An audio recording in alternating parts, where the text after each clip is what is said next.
Disclaimer. All of the information in this video is theory crafting. It is 100% theoretical, and until any of the units released that we talk about in this video, if they are not released, none of these numbers are final until they are finally released. Just throwing that out there.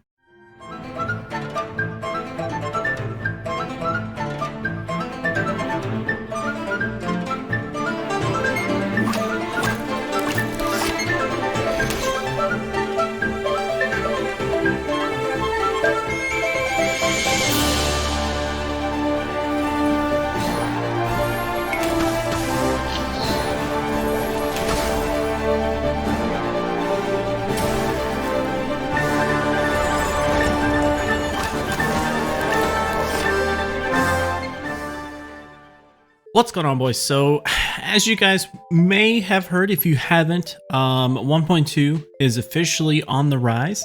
1.2 is actually on the horizon. It's going to be coming out in almost 10 days from as I'm recording this, so very, very soon. And with that, we are going to get a couple of new characters, Albedo and Ganyu. Now, Ganyu is actually not coming out immediately once 1.2 drops. She is the character that comes out like midway through, kind of like how we got Zhongli in the latter half of 1.1. Ganyu is going to be getting the same treatment. She is the latter half of 1.2. Either way, Ganyu is going to be a bow user, and essentially everyone is comparing her kit to Amber, which automatically I feel like is going to put a bad taste in everyone's mouth. So what I thought I would do is possibly just kind of look at Ganyu's kit and run some preliminary numbers just to kind of get an idea of how she will perform. So first thing to note is that Ganyu, of course, is going to be a 5-star compared to Amber is a 4-star, and base stat wise, I mean, Amber's attack is going to be at a 223 at level 90, whereas Ganyu is going to hit 335. So already putting up a huge difference in numbers there. HP not super different, 9461 compared to 9797. So not a huge margin there, but defense is also in the same story. The attack, though, is what's kind of big here. Now, one of the biggest differences, and we'll kind of get into some numbers and talk a little bit about this a little bit more in just a second. The Ascension stat that Amber has is attack percent, whereas the Ascension stat for Ganyu is cryo damage. So that's automatically going to play a huge role in a couple of different scenarios that I think yield some interesting results, to say the least. So after that, pretty much we need to talk about the normal attack. So the normal attack, the big difference here is that not only is Ganyu going to have a extra like level to her charge attack, she actually has an extra hit in her full combo. So when I say full combo, I'm just referring to the actual full cycle of a normal just attack cycle. So you'll see on the left here that Amber has 1, 2, 3, 4, 5 hit damages right in this column, whereas Ganyu actually has up to 6. So she actually has an extra hit with her bow inside of her normal cycle for her full combo.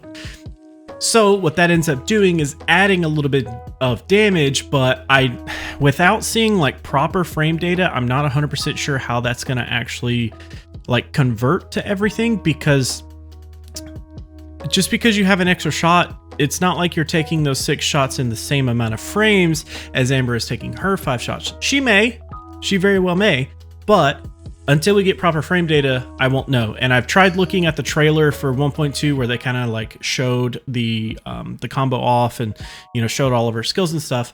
But in that trailer, a lot of the footage is slowed down. It's in slow-mo. It's heavily edited to where I wouldn't be able to get reliable numbers off of it. So I don't feel comfortable saying that, oh, you know, this is definitively better than Amber's 5 shots because it has 6 shots in this frame data time and blah, blah, blah. I just don't think that's going to work. But something to note is that as far as damage goes, she will output a higher number based on her full cycle or her full combo. After that, we do have the regular aim shot, not fully charged, but just the regular aim shot.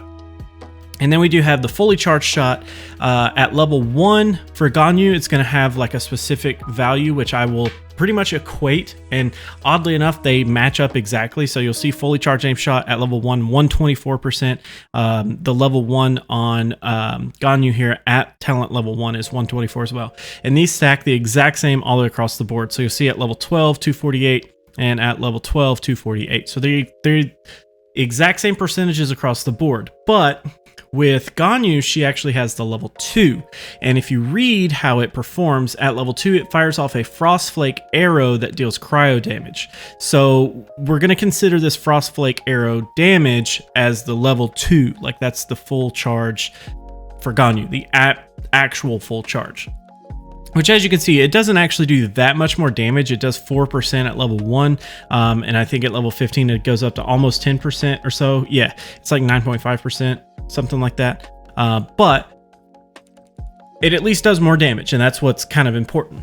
Now, it's not like we get to add those two together in this scenario, but where Amber stops at being a fully charged shot, it just does pyro damage. Ganyu actually does a second shot. It turns into some kind of like flower looking thing that blooms after it hits the target, and it deals AoE cryo damage. So that's actually the second sentence of the charge level 2 up here. Now, what we are going to do for numbers purposes, we will actually add both these two lines together. So the 128% plus the 217.6%, so that way we can get a total damage of that full cycle or that full combo for that specific move as well. And we'll kind of see the differences in damage there. I didn't run numbers on plunge damage and low high, all of that stuff. Only reason is because I really don't think that it's going to actually make a big difference. Everything is the exact same. If you look, 56.83, 56.83, all this stuff is going to be the exact same for both characters. It's literally going to come down to who has the more attack, and that's who's going to do more damage. And oddly enough, that's not always going to be Ganyu, but we'll get into that. Next, we actually have our elemental skill, which is Explosive Puppet for Amber, or Trail of the Killing. I don't know how that's going to be pronounced, but essentially these do pretty much the exact same thing. So Baron Bunny is going to hop out onto the field. It's going to, taunt enemies, and then it explodes once it hits its max HP or expires, and it does AoE pyro damage. The Ice Lotus is going to continuously taunt enemies, attracting them to it, and then the Endurance is based off max HP, just like Baron Bunny's, and then it blooms profusely when destroyed or when its duration is over, dealing cryo damage instead, so AoE cryo damage. So they're essentially the exact same move, except one does cryo, one does pyro, okay? So we're going to run some numbers on this.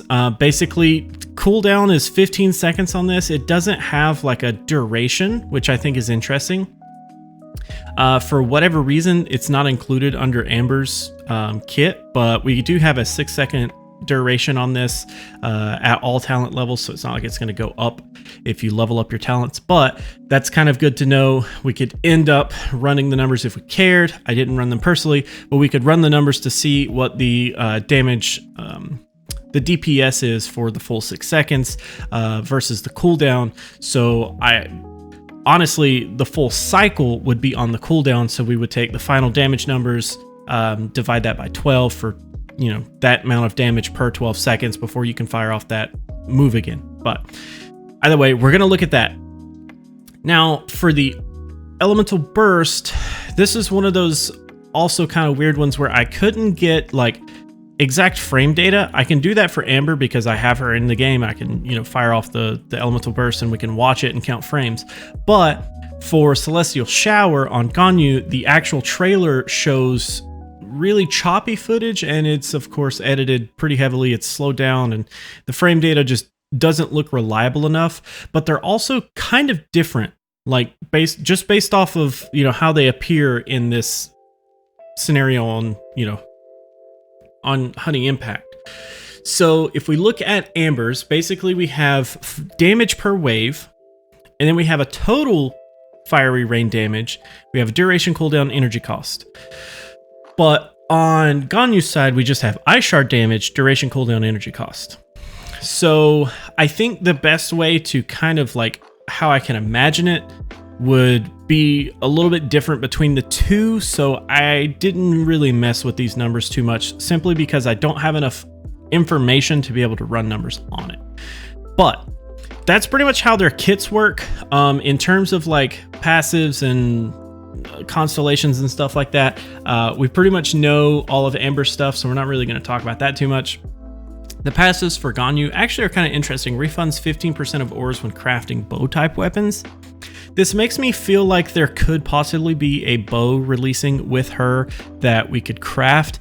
I haven't seen anything. That's purely speculative. I don't honestly know, but this makes me feel like that is foreshadowing towards something. So this is our first Ascension passive that we're going to unlock. After firing a Frostflake arrow, the crit rate of subsequent Frostflake arrows and their resulting bloom effects is increased by 20% for 5 seconds.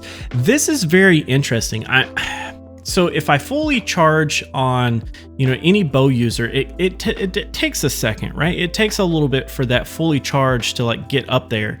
Now, based off the frame data that we can see in the trailer, it does look like the time between the fully charged, what we would normally consider fully charged, and the level 2 for Ganyu, it does look like that charge is really not like super long. It's not like it has to take twice as long to get there. It looks like it takes the normal amount of time to get to that first charge level, and then there's maybe like 15 or 20 frames like to get to the second one. I'm not sure exactly how many frames it is, but it looks to be relatively fast. So hopefully that passive means that we can get off a few of the Frostflake arrows before that actually runs out after 5 seconds. And then as long as we can keep hitting that, like increasing crit rate for those blooms are gonna be quite good. And one of the things that I can't run necessarily at the moment, because I haven't put enough time into it, would be like, I want to see like maximum crit rate and crit damage and stuff like that, because we know with Amber, if you play to her strengths of hitting weak points, then you don't necessarily need crit rate very often. You can just, push a ton of crit damage into her kit and fully kit her out that way.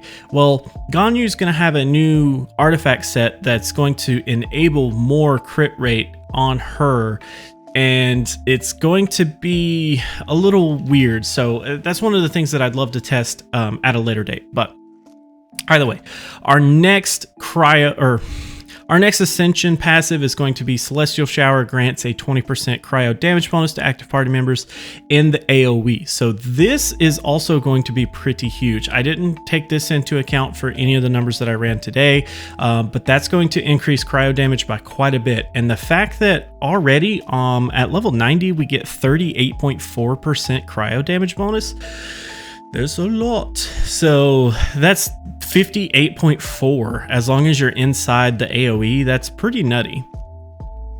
And then, constellation levels, taking damage from charge level 2 Frostflake Arrow or Frostflake Arrow Bloom decreases enemies' resistance to cryo by 15% for 6 seconds.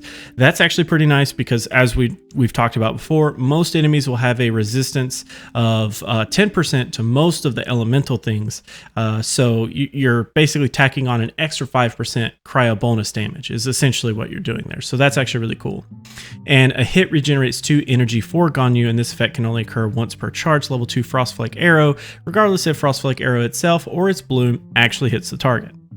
One thing to note, the energy gain on this is actually kind of nice, because if we take a look between the two elemental bursts, energy cost is 80 for Celestial Shower and only 40 for Fiery Rain.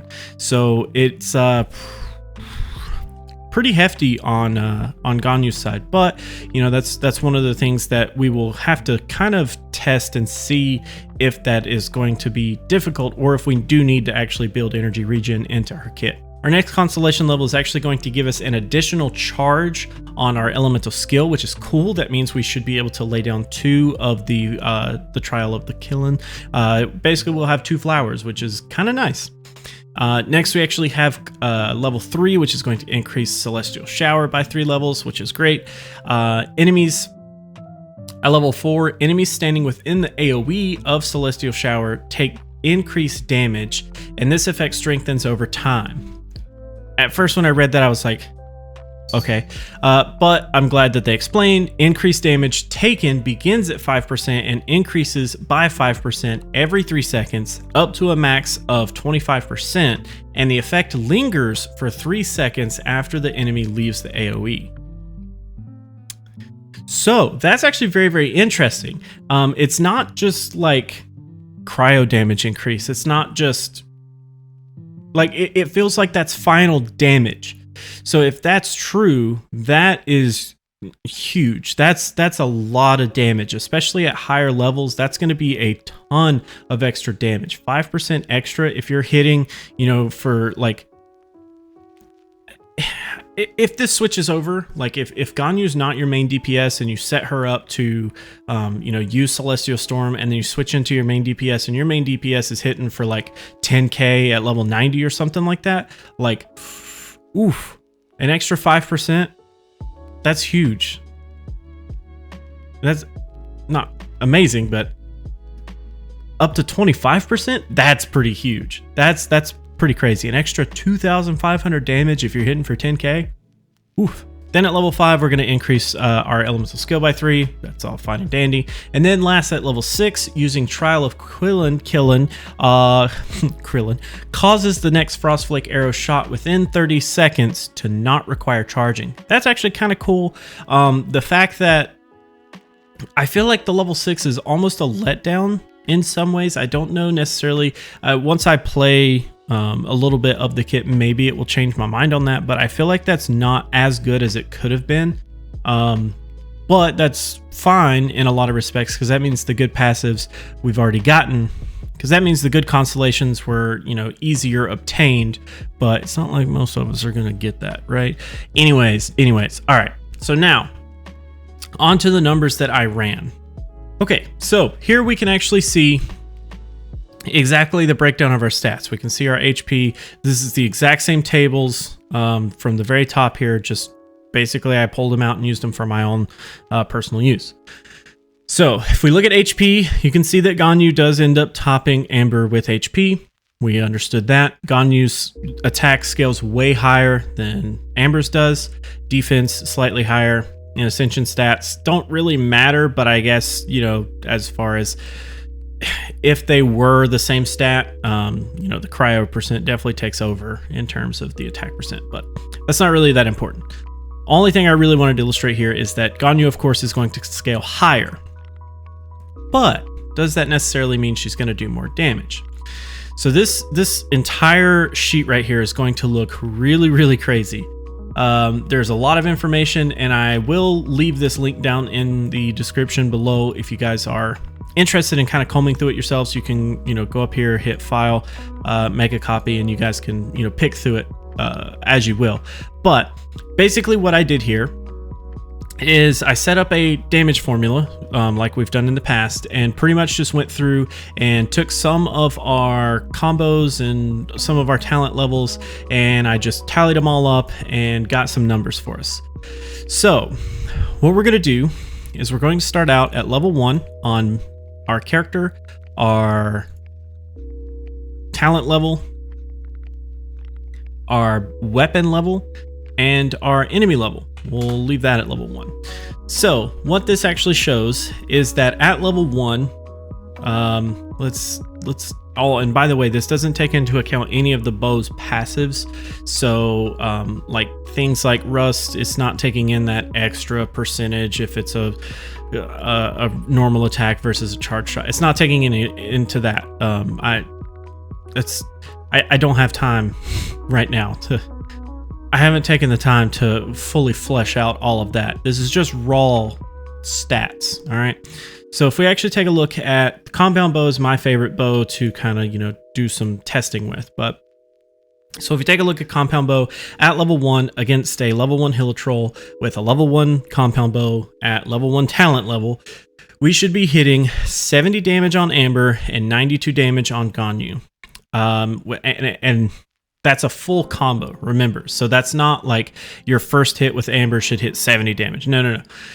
Your first hit plus your second plus your third plus your fourth plus your fifth should actually hit 70 full damage, okay? So if it sounds a little inflated, remember we're talking about the full cycle of that normal attack.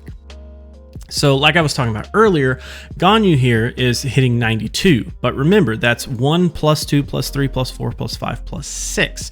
And you'll notice that her sixth one is kind of beefy compared to all of her other ones. It scales a lot higher than the other hits, and I think that's what is, I mean, Amber's is the highest out of all of those too, but being that there is a sixth hit makes a big difference in the amount of damage that we're going to do. So some interesting things to note here is if we were to jack this up to level 90, let's give ourselves a level 90 weapon, and we'll do a level 10 because I feel like once 1.2 comes out, most people would be comfortable getting to level 10. If you're a high level player, you may be a level 11 or 12 or whatever have you, but let's just assume level 90, okay? And we're gonna go up against a level 90 hill troll just for shits and giggles. So if we actually pair both characters with a attack percent bow, you'll notice that the full combo does end up showing in favor of Ganyu simply because she does have that 6th shot, but you'll notice that the aim shot actually goes in favor of Amber. One interesting thing is because Ganyu doesn't have the extra attack percentage on her specific kit because it's cryo damage instead, Amber will end up with a higher base attack in most scenarios up against Ganyu at the higher levels, simply because when we factor in the stats here at level 90, Ganyu is not increasing her attack stat whatsoever, but Amber is increasing not only this 223 from her base kit, but she's also increasing the 510 from the bow that we're using in this certain scenario with Rust. So the fact that she's increasing her attack percent so much, not only 24% from her kit, but also the attack percent from the bow at 41.3%, she's increasing her attack percent by quite a bit. So she ends up with a higher base attack than Ganyu. But at the end of the day, that doesn't really help her in any scenario to do more damage than Ganyu outside of like the aim shot. And that's like a non-fully charged aim shot. So it's just kind of interesting to point out. But so if you take a look at level 90, let's just go like nuts. Let's just go like Amos's bow, Skyward Heart maybe. Yeah, Amos's bow is definitely going to be the higher damaging unit here. So let's go level 90, level 90, level 90, Amos's bow, and let's go ahead and let's just push it to level 11. I know that there are some people that would be able to achieve level 11 by the end of 1.2 because we're supposed to get another crown, right? Pretty sure we're supposed to get another crown. So in theory, Ganyu's full combo could hit for 3,583. That's not the crazy part to me though. I mean, that's pretty good damage. And mind you, this doesn't take into account crit at all, but a fully aimed charge shot. Now this takes into account the bloom as well. So if we take a look at the Frostflake arrow, the bloom, add those together to get the full combo for both of those hits, it's going to total 5,769 cryo damage to the opponent. Yeah, that's a lot. So I think one of the coolest things about this is you'll see that I have some notes up here. Amber's best build relies heavily on hitting weak points, while Ganyu will have the luxury of increasing her crit chance to further carry her. I just realized how badly worded some of this is. This was me jotting down notes in the car as I was driving. Basically, what these 4 lines mean, and I'm going to delete these so that it doesn't confuse anybody when they make their own copy of this. These 4 lines, I'm basically talking about Amber's best build is the build where we focus on like full crit damage build, and then only really focusing on hitting weak points as often as possible so that you can do max damage. Ganyu will actually have the luxury of increasing her crit chance not only through the elemental resonance of 2 cryo characters on the same team, but also with the artifact set to further increase cryo damage and then further increase crit rate if they are frozen and stuff like that. Plus, she has her 20% cryo damage bonus inside of the AoE of the Celestial Shower. Plus, she has the crit rate boost on, Undivided Heart right here. I mean, she's got so much extra crit rate built into her kit. It's going to be nuts. And especially after you just build her fully like into crit damage. I think she would put up insane numbers. I really do think that she could put in some really high numbers. I'm not sure what the theoretical max crit damage that you could have on a character is. I could probably figure that out, but I think if you were to build Ganyu in that fashion, similar to how Amber's best build plays, I think it would be very, very punishing if you play in that play style. If you don't play in that play style, I still think that having a 100% crit chance on Ganyu is very, very attainable. I think it's going to actually be really easy to do that natively through the elemental resonance, and then setting up the freeze and having them affected by cryo so that you get the extra off the artifact set, and then just pumping a little bit of extra crit chance with your artifacts. I think you could probably, get a 100% relatively easy. And then at that point, as a main DPS, she could output just crit damage all day long. I think that would be just a super fun build to actually play. Ganyu with new artifacts sets up a lot of cryo damage, and it does allow multiple builds. I do think similar to how I have my official built with extra attack and extra physical damage, I think Ganyu could play into that build as well, especially if you were going in the direction of the 100% crit chance. I think that build would definitely do really cool with a physical setup, just so that you could output, as much physical damage and just tap your normal attack as often as possible. Or you could go for the, full crit damage set. And I just think there's going to be a couple of different builds that make sense with her. And it's probably going to end up being the cryo build that makes the most sense. But until we actually get Ganyu, that's going to have to be, we'll have to see.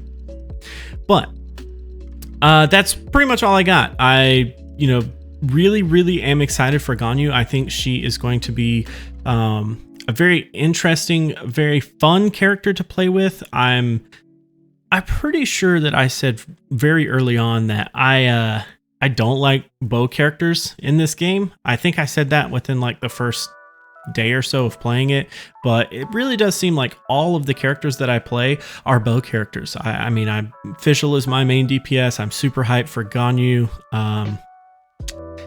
Yeah, so funny how that turns out, but if you guys want to look through the spreadsheet, you are more than welcome to. Like I said, I'll leave it down in the description below, and you guys can kind of pick through it and have that what you will. If you do see anything that's kind of interesting, if there's any errors or anything, definitely let me know.